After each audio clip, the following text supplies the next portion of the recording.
So I've been living in and right outside of Philadelphia for the past 8 years now. But before that, I lived most of my life in the suburbs of Wilmington, Delaware. Uh, I was born in Seoul, South Korea, but lived from age 4 up until about 8 years ago in like or near Wilmington, Delaware, right outside Wilmington, Delaware. Growing up there, it seemed with myself and my peers that we like one of our favorite pastimes just kind of gripe and complain about how there's nothing to do there that is boring. But I found with anywhere, um, I mean, growing up, you don't have your own money, so you don't really have say in what you do, and it all comes down to expendable income. So the more that wherever you live, the more expendable income you have, the more uh, ability to, and probably more likely to be around more opportunities for leisure and fun kind of activities. But all things considered, in terms of all of that, Wilmington, Delaware is not a bad place. With all things considering. So Wilmington, Delaware is just like 30 miles outside of Philadelphia. It is 2.5 hours from New York City and Washington D.C. 1.5 hours from Baltimore, Maryland. So it's right on the Northeast corridor on the I-95. So it's so that may be probably one of the reasons why people say Delaware is boring, because it's so close to everything else. And when you compare Wilmington to those other large cities, it's comparatively a much smaller city. But so Even though I've been complaining about that along with my peers growing up, but I think the place where you're from is kind of becomes a part of your identity. So into my adulthood, I have been taking more pride of where I'm from, and when I've always wanted to defend where I come from since I've been into my adulthood.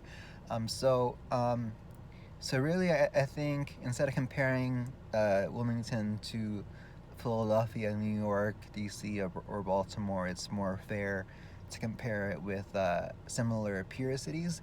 Um, so, so Wilmington is only 10 square miles, and within that 10 square mile radius is 71,000 people.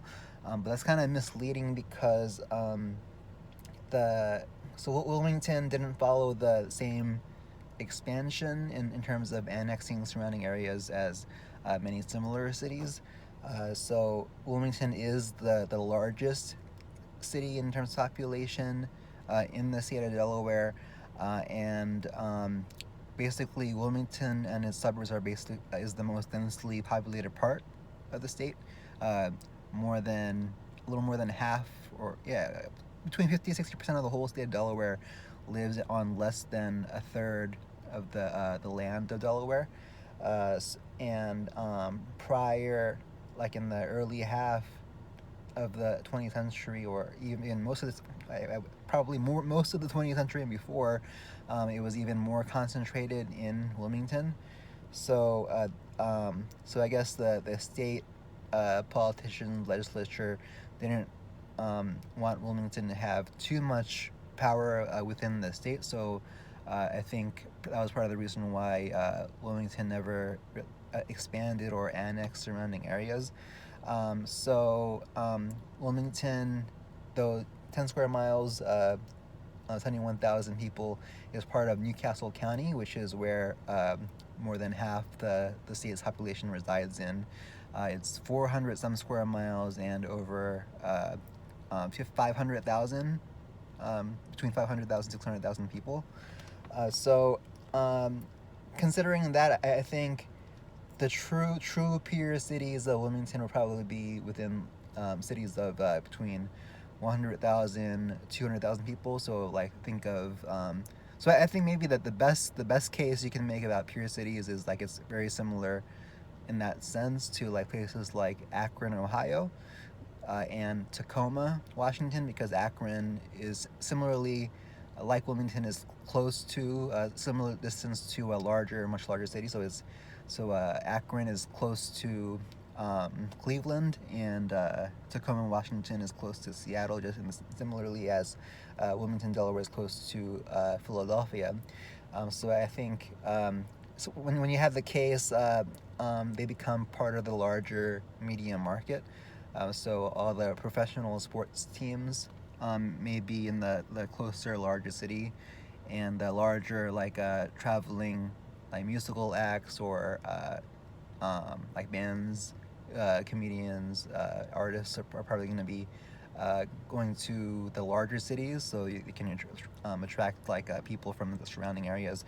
So Wilmington, though it does have its own performance venues where you can see concerts, comedy acts, and such, but the more big acts like your stadium or larger venue type events with the bigger name stars, you're going to have to go to Philadelphia. And if you want to see professional major league sports, you'll have to go to Philadelphia. So in that sense, those are places like Tacoma and Akron are probably the most the best case of examples of peer cities, because similar sized cities where if it's the only game in town for miles, is going to attract those bigger events, bigger big name acts in terms of concerts, and even so some similar sized cities will actually have their own major league sports teams because there's no other large city around.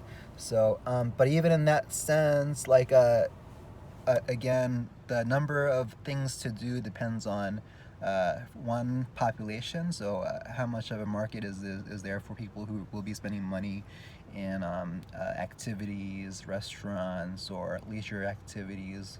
So there has to be a large amount of people to merit such businesses.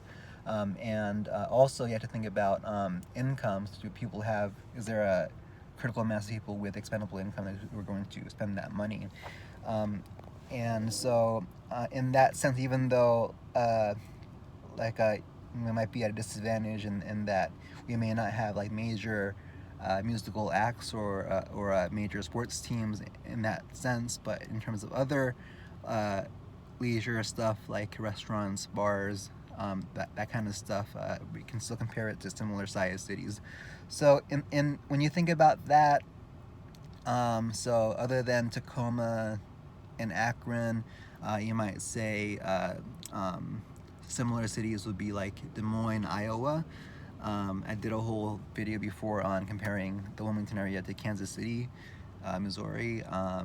So those are Des Moines and Kansas City are examples of similar size urban areas that don't have closer major cities around. So they're the only game in town in those areas. But so I mentioned before, Kansas City is similar in density, population, income levels as northern Newcastle County, which is the most urbanized part of Newcastle County.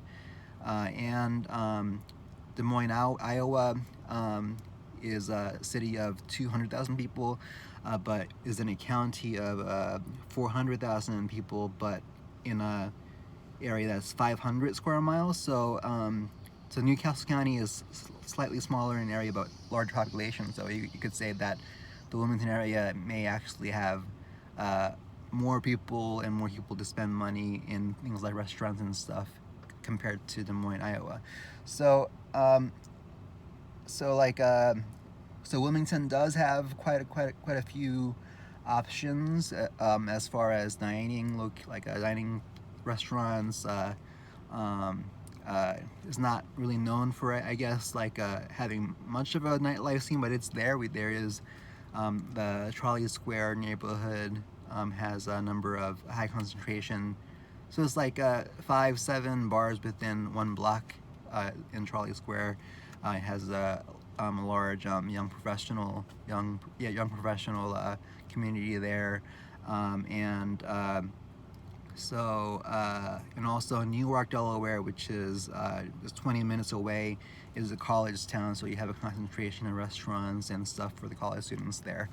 Um, so, um, so really, I don't think it's fair to say that the Wilmington, Delaware area is boring, because it has all of that going for it, as well as even though there isn't um, uh, like because it's so close to Philadelphia, you're not gonna attract like I don't know, like a Taylor Swift or Beyonce to Wilmington, but I have seen Bob Marley's band, the Wailers. I think that might be the best concert me person that I've ever been to. And I've been to like bigger acts, like I've seen Incubus, which is also one of my favorite concerts I've been to. But I think the venue and overall experience, I think the Wailers concert at the Queen in Wilmington was one of the best concert experiences I've had.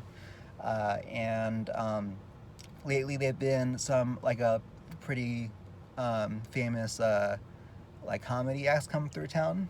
And even though we don't have Wilmington doesn't have its own professional sports teams. I mean, major league sports teams. There's the minor league affiliate of the Kansas City Royals in Wilmington. The Wilmington Blue Rocks is the single A minor league team, and the Philadelphia 76ers G League affiliate is located in Wilmington, the Delaware Bluecoats. So we do have professional sports, but just not like the major league teams. So yeah, I really don't think it's fair to say that Wilmington is boring.